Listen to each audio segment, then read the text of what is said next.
Well, later on, Isaac and Rebekah have children, and the children they have are a pair of twins named Esau and Jacob.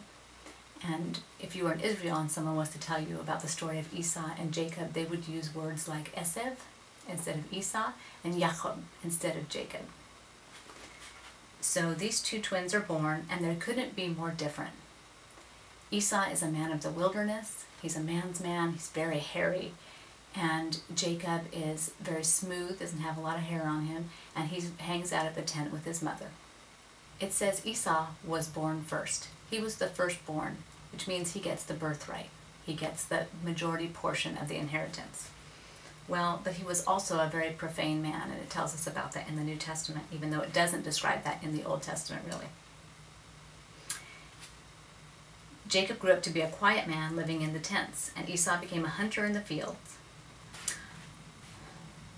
Their personalities were very different, and one day Esau comes in from the field hungry and tired.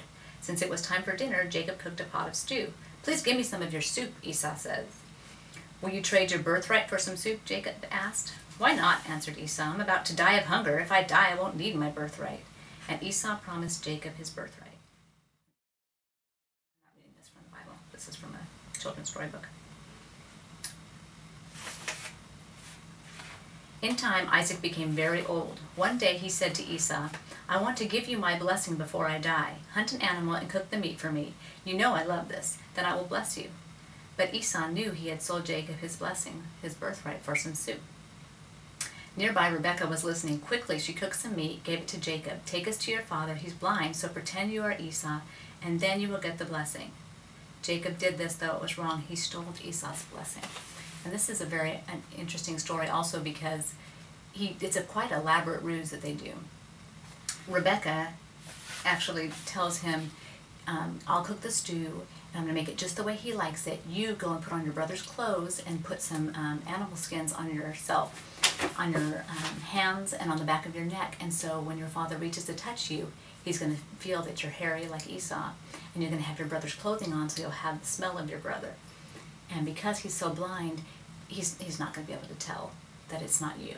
And Jacob initially doesn't want to go along with this, but then he does. And he goes, and his father questions him and says, "You know, why? You don't sound like my son Esau."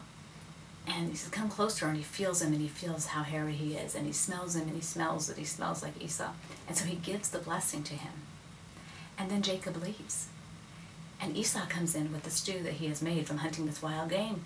And his father cries out, "Oh my gosh, someone has come in here and tricked me. I've already given away your birthright, your blessing." And Esau falls to his knees. "Father, bless me too. Do you only have enough blessing for one?" And so Isaac goes ahead and blesses him, but it's not the same. And there's a lot of prophecies in his blessing.